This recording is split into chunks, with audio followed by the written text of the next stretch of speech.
So Merry Christmas, Christmas Eve, actually. I'm excited to have this conversation because this chapter is titled Jesus' Wish List.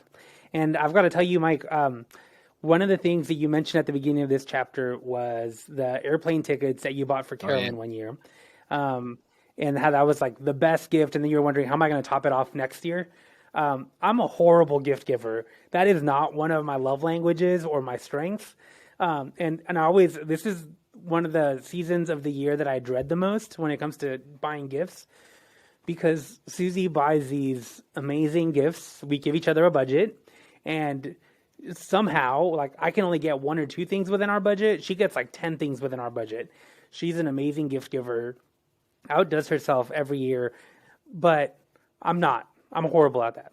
And so Christmas Eve, when I first started reading the book about Christmas is not your birthday and thinking, okay, it's Jesus' But birthday, notice but I like, didn't what do have I to even pay anything for those tickets. write? You Yeah. use points.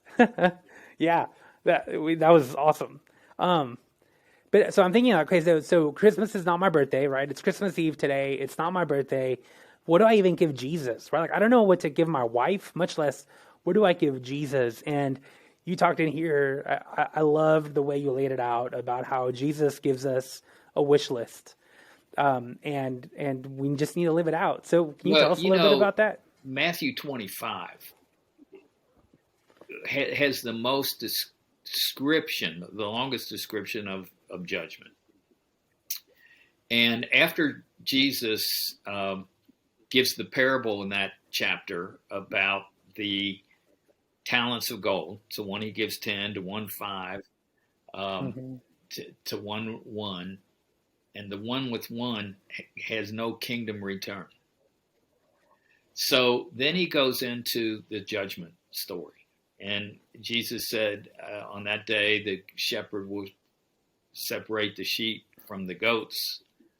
You want to be on the sheep side of things, you know. Right. And he said, for I was hungry and you gave me something to eat. I was in prison and you visited me. He lists several things. I was sick and you ministered to me. And his disciples are like, Craig, when did we see you? You know, we're looking for this picture we have of a 2,000-year-old Jesus instead of the living Christ today. And the living Christ today is he said he lives in people. Yeah. He said, in as much, Matthew 25:40, in as much if you've done it to one of these least of mine, you have done it unto me.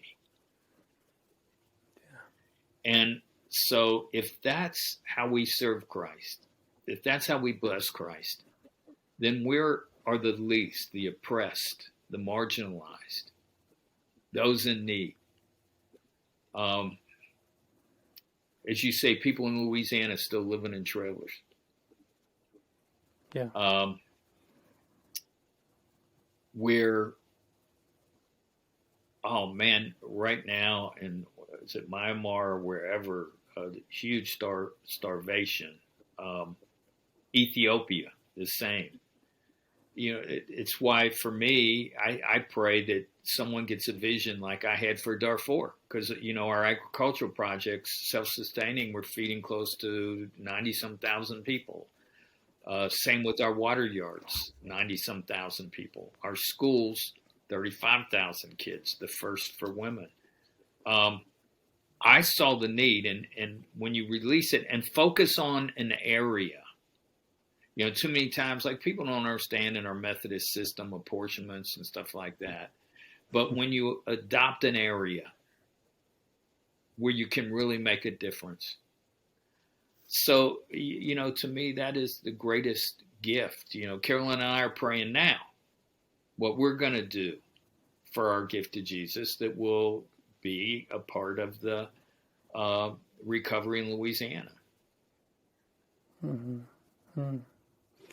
Yeah, it's interesting because when I first started reading the book, and I talked and you mentioned like Christmas is not my birthday, it's Jesus' birthday.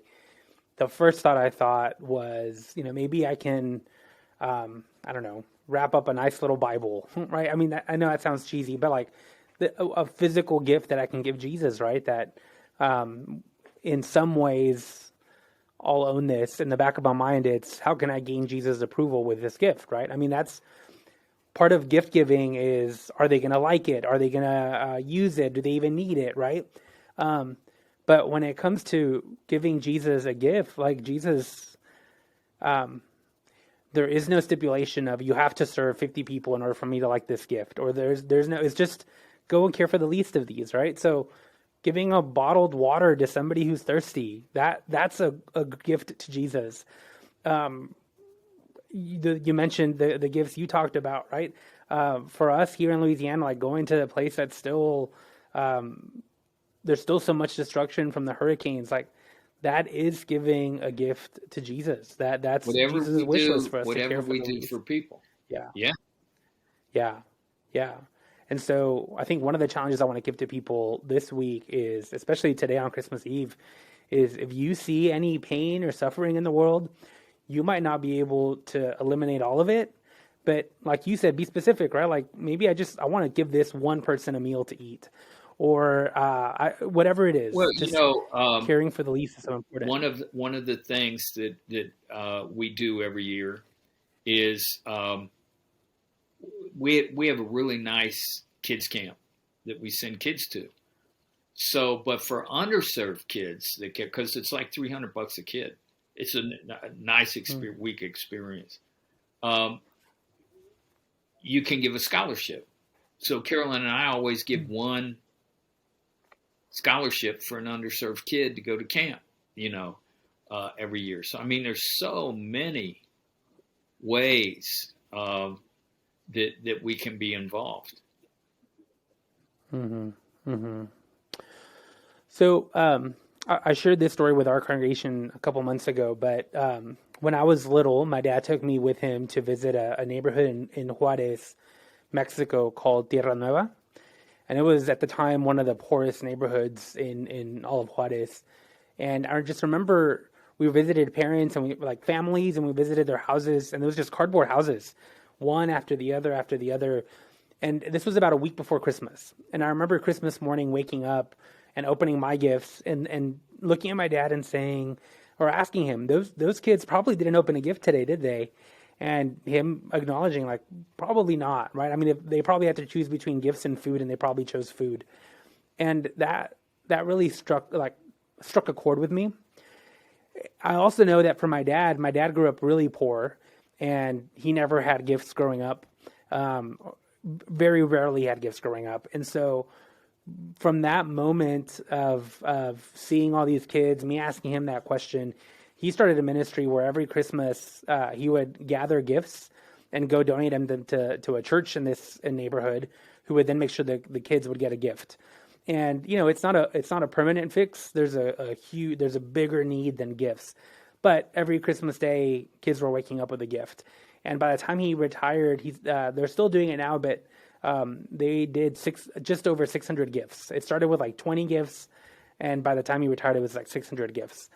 Um, I say small because even something small that doesn't fix the solution permanently, it's still caring for the least, right? I mean, I know that giving a kid a gift doesn't fix their poverty, and we're called to fix that too, right? I mean, we need to make a difference on that too. But even if fixing poverty feels overwhelming, start somewhere, right? Give a bottled water, give a gift, like do something that brings hope to Mid people's City lives. Church has such potential to have holistic ministry.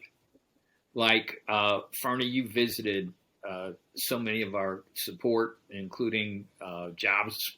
Well, you didn't see all this jobs for life, clubhouse tutoring, programs or whatever. Mm, But one of the things we do to give families esteem is for our food pantry clients who also have access to our used clothing stores and stuff.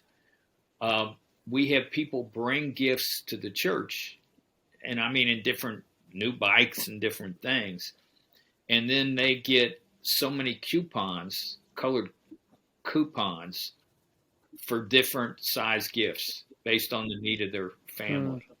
So the parents come to our discipleship center. Remember, that's where behind the yep. original little two-room church, and all these gifts are out on tables. And so with their coupons, they're purchasing gifts for their Mm-hmm. kids. Now they're supported through the food pantry too, you see, and that way the children see the gifts coming from their parents or Santa Right. Claus, not church people dropping gifts at their house. So how do we Mm-hmm. build esteem and so forth, and a total kind of support system, at the Mm-hmm. same time? Mm-hmm. After school Yeah. tutoring. Yeah. Ben Gatton, I don't know if you know him over, all summer long he did a literacy camp, out of his church for kids, which means he needs Mm-hmm. adult workers and so forth. But you're exactly right. Mm-hmm. Whatever we do for people, seeing Christ in people, that's what Mother Teresa was so good at that. Whatever I do Mm-hmm. for people, if I wash their feet, you know, if I bring them in, they're dying Yeah. on the street, I'm doing it to the body of Jesus. Mm-hmm. Well, we're doing something called the Mm-hmm. Giving Tree, and today, kids, 15 kids, we adopted 15 kids, and they put together a Christmas wish list along with their parents, and gave it to their principal, and their principal gave us the list, and we adopted 15 kids, and 15 kids got a gift for Christmas today that our church sponsored. Like our church members bought gifts for them. I have a friend of mine who tomorrow, December 25th, he's gonna bike 66 miles because he's 66 years old, and his wife died about 2 months ago, and he's asking people to donate $20. Like he promises to run 66 miles. He wants people to donate $20 to any organization that makes a difference in this world. And so, I mean, there's so many Oh different yeah. ways that we can serve people and be the hands and feet of God in this world. Yeah, yeah. So let me ask you, Christmas Eve today. What is one challenge you would give people as far as this conversation we've had about caring Yeah. for the least?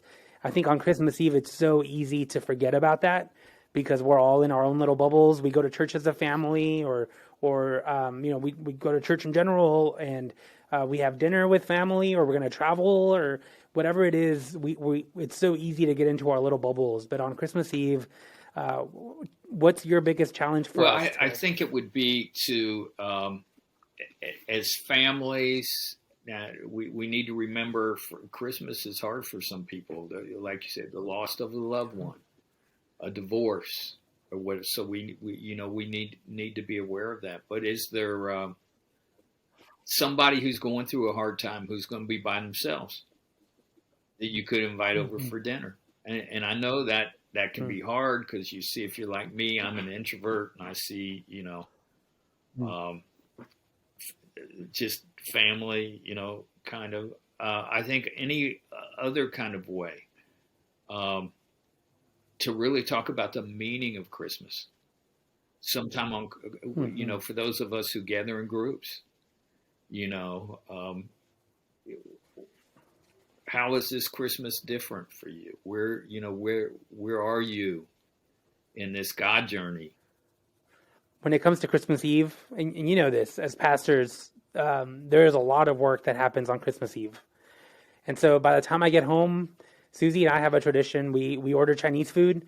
We watch a Christmas story. Usually it's a Christmas story because I love that movie. And we open gifts and we relax. Um, any interruptions in that, it's really annoying for me because like I've worked so hard. I just want this to go right, and it doesn't always Oh, go right.